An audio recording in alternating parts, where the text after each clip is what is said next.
Guys, mga Gadget One, welcome sa panibagong episode sa ating channel ngayon. Nandito sa Honor Concept Store nila sa SM MOA Cyberzone 2nd floor, Pasay City. Nandito si Ma'am Sweet, yung kanilang pinakabagong X9B. Nandito po para po i-vlog po natin ngayon. Tara. Mga Gadget One, kung hindi ka pa po nakasubscribe sa aking YouTube channel at sa aking FB channel, ay please subscribe and follow po sa aking YouTube channel para lagi po kayong update sa aking mga bidyong pinapalabas po. Tsaka huwag niyo pong kalimutan na pindutin po ang bell icon para lagi po kayo updated sa bidyong aking ina-upload, mga Gadget One. Ito naman yung flagship model natin, top of the line ni Honor, si Honor Magic 5 Pro. So, meron niyang 512 internal storage, 12 GB of RAM. Tapos, ang processor niya is Qualcomm Snapdragon 8 Gen 2 na. So, flagship chipset na rin. For only 5,999, meron na kayong 100x zoom dyan. 350 megapixel Falcon camera. Tapos, sobrang ganda na rin ng nito, cinematic nito. So, perfect pong content, pang vlog yan.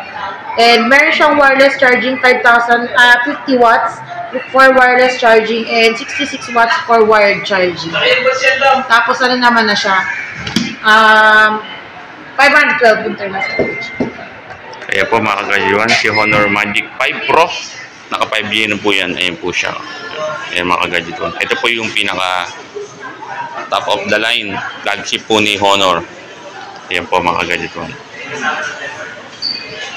Ayan po. Sa nag-comment po sa akin, ito na po. Na-review na po natin. I-upload na lang po natin sa YouTube at sa Facebook natin mga Gadget One. Ayan po si Honor Magic 5. Yan. Yes.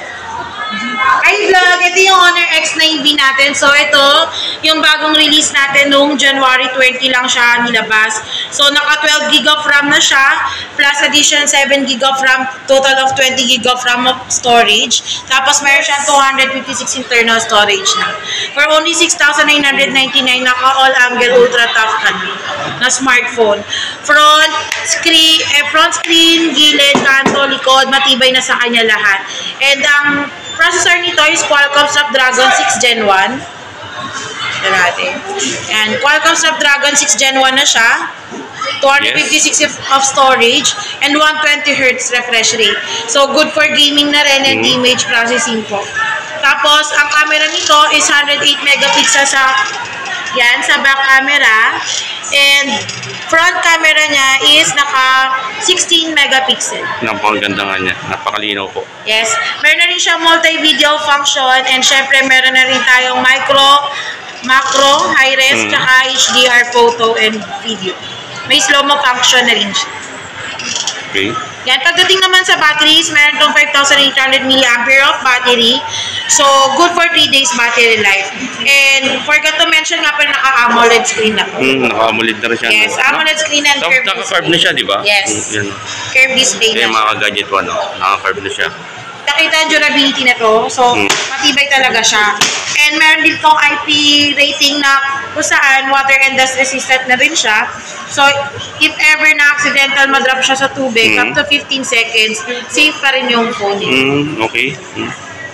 Meron tayong tatlong color nito. Itong orange, sunset orange. Meron din tayong sunrise orange. Meron din tayong emerald green. Wala nga lang tayong sample and midnight black. Okay. Tatlo yung rolling niyan, di ba? Ito yung naka-vegan leather design. Ito po. Ito yung pinakabago po ni Honor. Si X9B, 5G na po yan. Yes, 5G connect. Ayan po yung spec niya. Nakikita niyo po. Ayan. Ito po yung nagbabiral na talaga pong napakatibay po. Tapos yung kanyang screen po naka-AMOLED na po yan. Yan po. Kahit ipokpok nyo talaga yan, mga Gadget One, maganda siya. Yan po. Tatlong kulay po ang available niya. Dito lang po yan sa SM MOA Cyberzone 2nd floor po.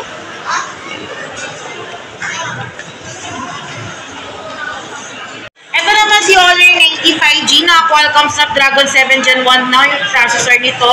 Meron siyang large storage, 512 internal storage, and naka 12 GB of RAM plus 7, bali 19 GB of RAM na siya. And meron to may pinakamataas sa 3,840 Hz, PWM dimming na kung saan safe na siya sa mga mata natin. Na compare sa other brand, wala silang ganun. O mababa lang yung PWM dimming rate. And meron na tong 200 megapixel high resolution camera sa back camera main. Meron na rin siyang 50 megapixel selfie camera. And kung gusto nyo ng pang-vlog na phone, ito yung ma-offer ko sa inyo kasi meron na tong stabilization na kung saan hindi siya shaky. Hindi siya nag-shake habang naglalakad siya. Even sa gabi, maganda na yung quality ng video nito. Meron siyang HDR photo and HDR video. Meron din siyang 4K resolution front back camera and back camera. Ay, ma. Yan. Tapos meron tayong tatlong color available and available din pala yung peacock blue natin. Apat ang kulay niya, no? Yes, opo. Yun yung limited edition na peacock blue. Ano naman po to? Exclusive freebies? Ito, may freebies siya. Limited edition JBS. Okay. 128 dito? Yes po, 128. Ganda ba camera nito? Tingnan mo dito. Ayan o, 5 Ito naman po si Honor 90 Lite. Meron siyang 8GB of RAM, 256 internal storage. And ang market naman nito is maganda yung design niya, screen design po. 100 megapixel high resolution ng camera and naka 5G po. Ito yung pinakamababang 5G sa market. Tapos meron siyang 4,500 mAh of battery and fast charge na rin siya ng 22.5 watts. Naka-Mediatek na rin siya, no? Yes. Naka-Dimensity 6025 5G na rin. 6.7 screen display. Maganda na rin yung quality. Si Honor X7A, yan, isa dito sa mga entry level natin. Ang pinakamaganda naman ito is good for 3 days battery life na siya, 6,000 mAh of battery. Ang storage niya, sir, is naka 6GB of RAM, 128 internal storage na siya. So, pasok na siya sa mga mid-range phones po. Specs ng mid-range phones. And maganda rin ang camera nito, 50 megapixel high resolution. Meron na rin wide angle yan. Yan. Tapos fast charge na rin siya ng 22.5 watts, 6,000 mAh battery, good for 3 days battery life. IPS na rin. Ay, ano na rin yan, 90 Hz refresh rate na rin. So yan mga gadget one, si Honor X7A. Ayan po yung, yan, napakaganda rin po niya. For only 7,990. Makiklaim niyo siya pa, mga gadget one. Ayan po. May free yan po siya. Ayun po yung free niya po. Yan. Honor gift. Naka-earbuds na po kayo pag naka-shot mo po siya. Yan. Ito po yung free niya, mga gadget one.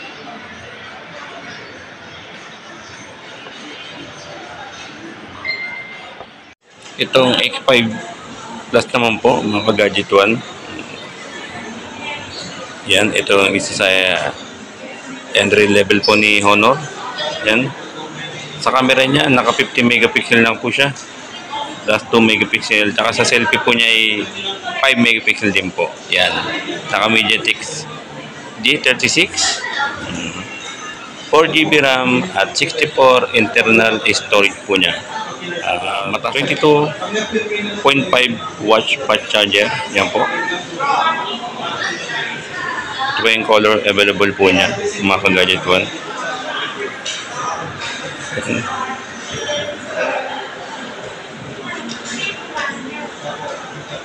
Glossy siya, maganda sa kamay, magaan.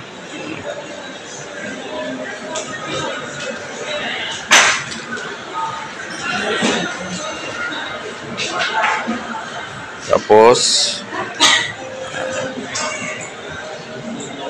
ito pa po yung isa.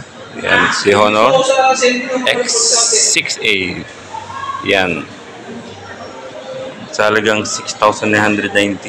Meron ka na po. Naka Mediatek G36 po siya. Same din po siya ni Honor X5 Plus. Yan. Pero ito po ay naka 4GB RAM, naka 128 internal memory storage na po niya. Yan po. Naka 5,200 mAh din rin battery niya. 22.5 watts Honor Supercharge. Yan po. Ang ganda po ng kulay niya. Mga gadget to, no? Color black. Yan. Triple camera na po yan. Naka 50 megapixel. 2 megapixel and plus 2 megapixel pa. Ang selfie po niya ay 5 megapixel lang po. Pero not bad dahil entry level po lang po siya ni Honor. Naman yung mga entry levels natin kay Honor, si Honor X6A and Honor X5 Plus. So, parehas lang sila ng processor na MediaTek G36. Ang pinagkaiba lang nila is ito, naka 64GB. Ito naman po is naka 128 internal storage. Yan. Pagdating sa battery, same lang sila. 5,200 mAh of battery and naka fast charge na rin ng 22.5 watts. Itong si XA, 6A. Ilang color ba rin siya, ma'am? Ito. Ang color niya, black and blue. Yes, ma'am.